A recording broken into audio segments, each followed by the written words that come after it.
Assalamualaikum warahmatullahi wabarakatuh.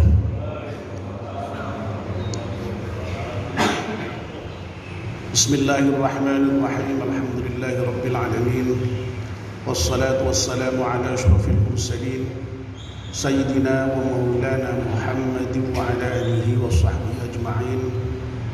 Amma ba'd. Ibu-ibu, bapak-bapak, dan saudara-saudara sekalian yang dimuliakan Allah Subhanahu wa taala. Alhamdulillah, kita panjatkan syukur kepada Allah Subhanahu wa taala yang pada pagi hari ini atas limpahan rahmat dan nikmatnya kita semua bisa hadir di masjid untuk salat subuh berjamaah dan sekarang melanjutkannya dengan melakukan kajian subuh. Kita mohon kepada Allah Subhanahu wa taala semoga seluruh rangkaian ibadah kita diterima oleh Allah Subhanahu wa taala. Kita juga bersyukur karena pagi ini kita sudah memasuki hari yang ke-18 bulan Ramadan tahun ini. Sudah separuh lewat, mudah-mudahan kita tetap diberi kesehatan lahir batin, kekuatan lahir batin untuk bisa menyelesaikan ibadah puasa kita yang masih ada 12 hari lagi ke depan ini dengan sebaik-baiknya. Amin ya rabbal alamin. Bapak dan ibu-ibu, saya diminta oleh panitia untuk menyampaikan kultum dengan judul kewajiban orang beriman kepada sesama. Banyak sekali tentu saja ya kewajiban orang beriman kepada sesama, tapi saya ingin fokus menyampaikan 3 hal yang secara eksplisit disebutkan di dalam Al-Quran. Dan ini juga sekaligus menunjukkan bagaimana hubungan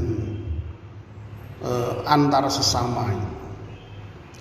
Orang yang beriman itu kalau terkait dengan Allah, hubungannya hubungan Tuhan dan hamba. Allah itu Rabb kita, Tuhan yang telah menciptakan kita, memelihara kita, memberikan rezeki kepada kita, yang memiliki kita sepenuhnya, sehingga karena itu maka kita hanya menuhankan Allah, hanya menyembah, hanya beribadah kepada Allah. Jadi hubungannya hubungan Tuhan dan hamba, yang dikuasai dan yang menguasai, yang dimiliki dan yang memiliki. Nah, kalau kita sesama manusia ini hubungannya hubungan saling, ya, karena sesama makhluk ya, dan levelnya sederajat. Oleh karena itu di antara sesama ini tidak boleh ada yang saling mendominasi satu sama lain. Itulah sebabnya maka Islam itu menentang adanya penjajahan gitu ya. Itu karena memang umat manusia itu diciptakan oleh Allah sederajat. Maka lalu perintahnya di dalam Al-Quran itu, inna khalaqnakum min dzakari wa untha wa ja'alnakum syu'uban wa qabaila lita'arafu. Jadi yang pertama, kita diperintahkan oleh Allah Subhanahu wa taala kepada sesama itu untuk saling mengenal. Ya, saling mengenal ini penting.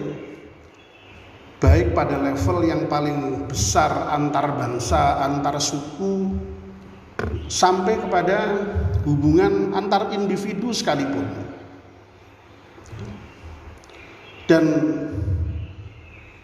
saling mengenalilah yang kemudian bisa melahirkan rasa saling menyayangi, rasa saling menghargai, rasa saling menghormati, dan seterusnya.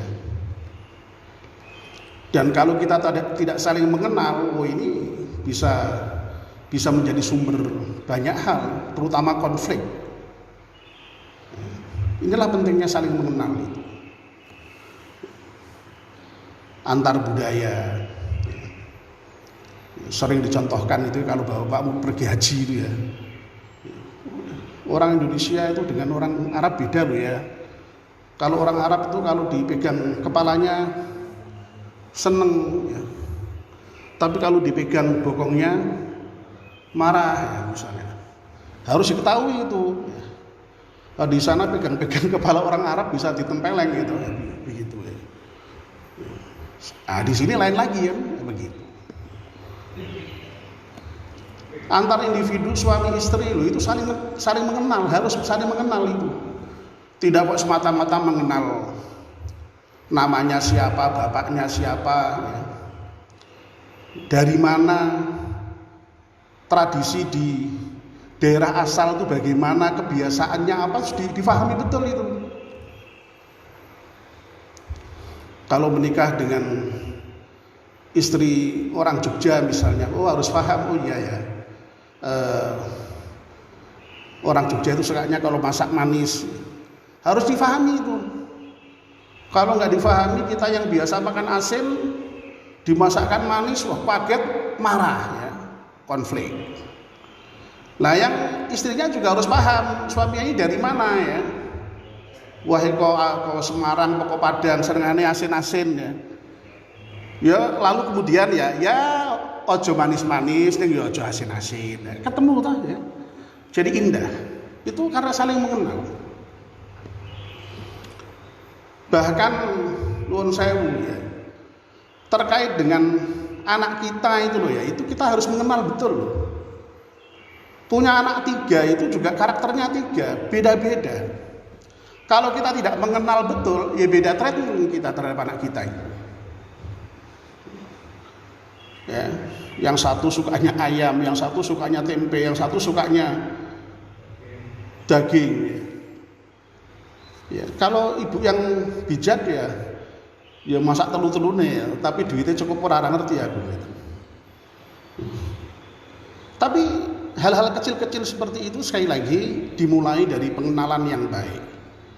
Ya, jadi dengan saling mengenal itu lalu kemudian terjadilah apa yang disebut dengan cultural understanding, pemahaman budaya, ya. Bahkan antar budaya tadi. Nah yang kedua, kita juga oleh Allah diperintahkan untuk saling tolong menolong.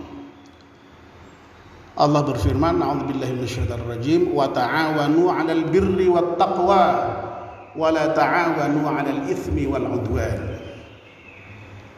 Lagi-lagi hubungan saling ya. Ta'awun itu saling tolong menolong. Bapak dan ibu-ibu jamaah subuh yang dimuliakan Allah Subhanahu wa taala. Kita sebagai manusia itu tadi malam baru saja disebut oleh Pak Daroji ya, sebagai makhluk sosial, makhluk yang tidak bisa berdiri sendiri, tidak bisa hidup sendiri. Kita pasti membutuhkan pertolongan orang lain, bantuan orang lain. Tidak mungkin tidak. Nah oleh karena itu ya perintahnya saling tolong menolong itu.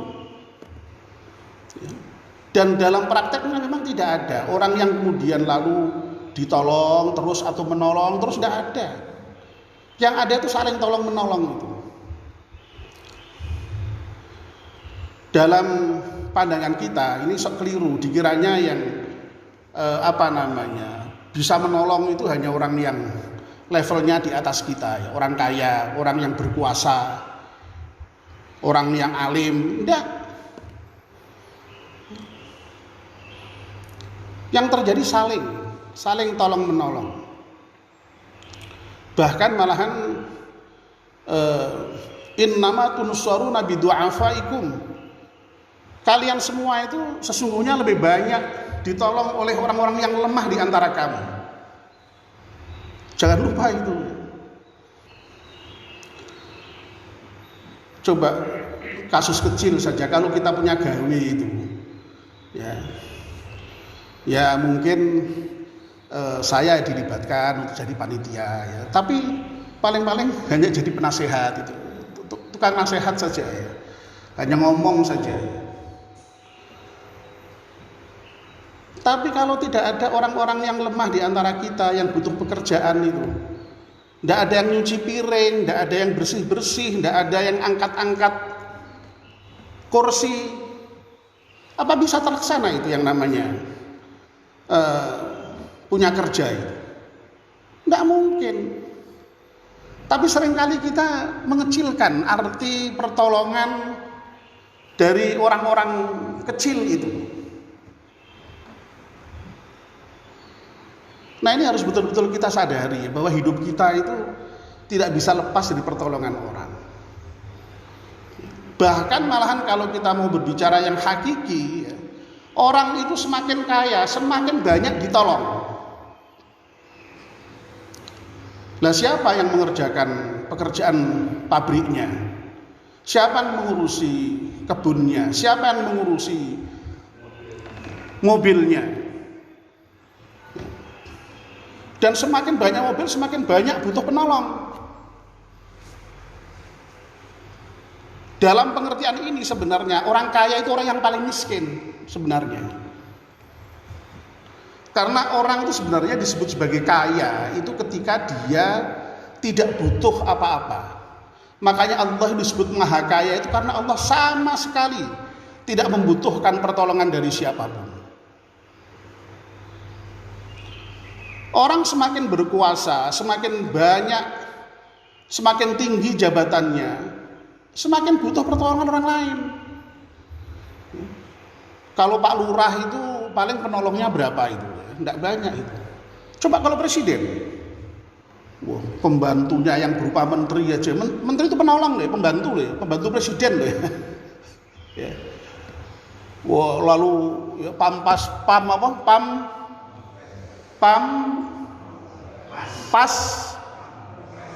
alah ya Allah, angel banget. Pas pampres, ya. Pas pampres. Ya. Wah, itu banyak sekali itu ya.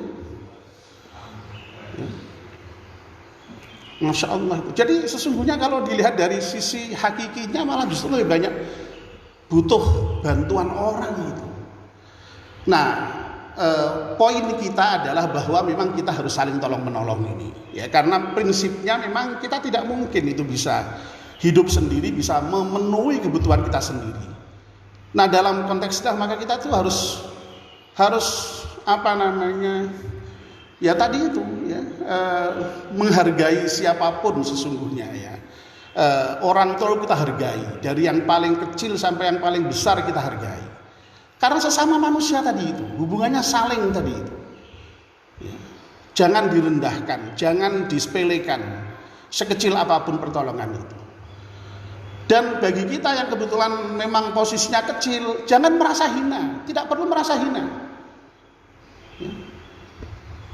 Karena memang kita diciptakan di Allah itu sama-sama terhormat di hadapan manusia, ya, di hadapan Allah, maksud saya, ya. Jadi tolong menolong. Nah, yang terakhir, tawasau bil haq wa tawasau bis sabr. Kita diperintahkan oleh Allah untuk saling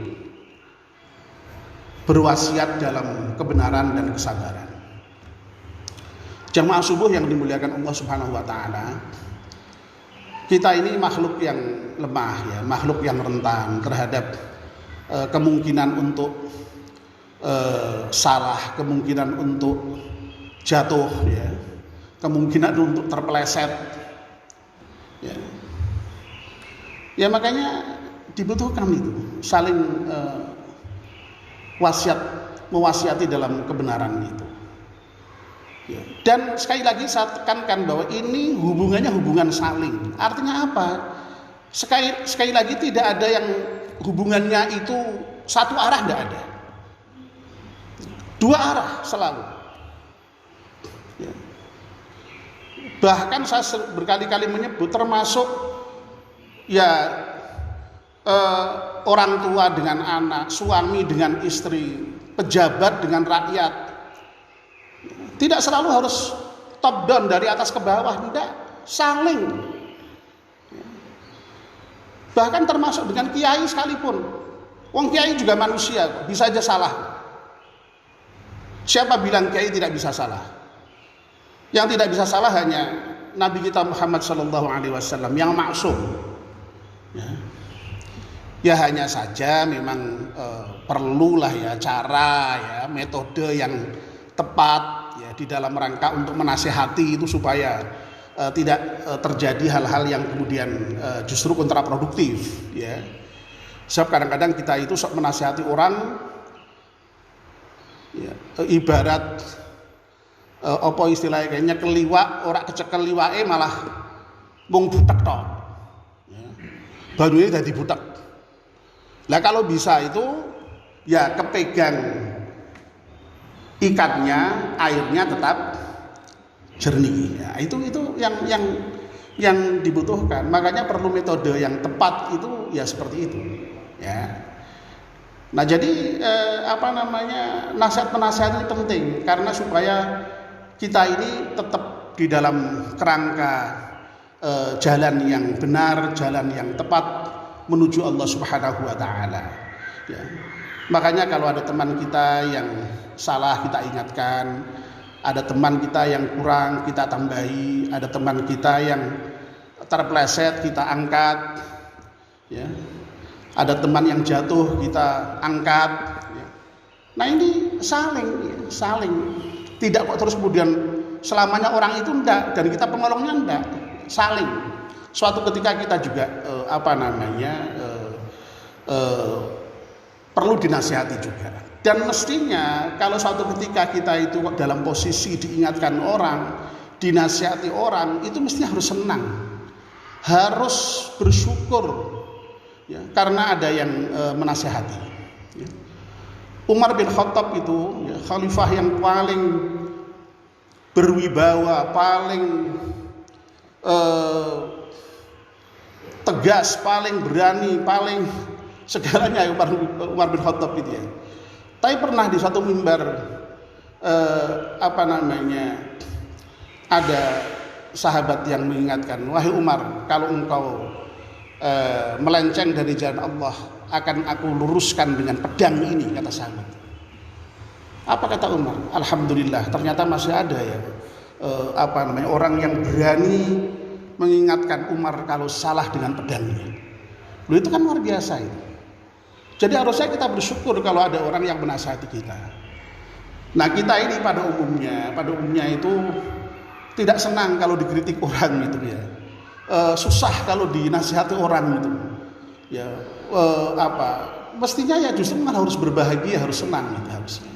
Karena ada yang mengingatkan kita dan dengan diingatkan itu ada potensi untuk membetulkan yang salah, menambah apa yang kurang dari diri kita, sehingga yang salah itu kemudian bisa dibetulkan, yang kurang bisa ditambahi.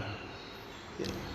Saya kira itu ya 3 saja yang bisa sampaikan pagi ini, dan itu saya kira sudah lebih banyak. Kok ini anak kok enggak dinyalakan kuningnya, enggak tahu ini. Takut mungkin ya dia ya.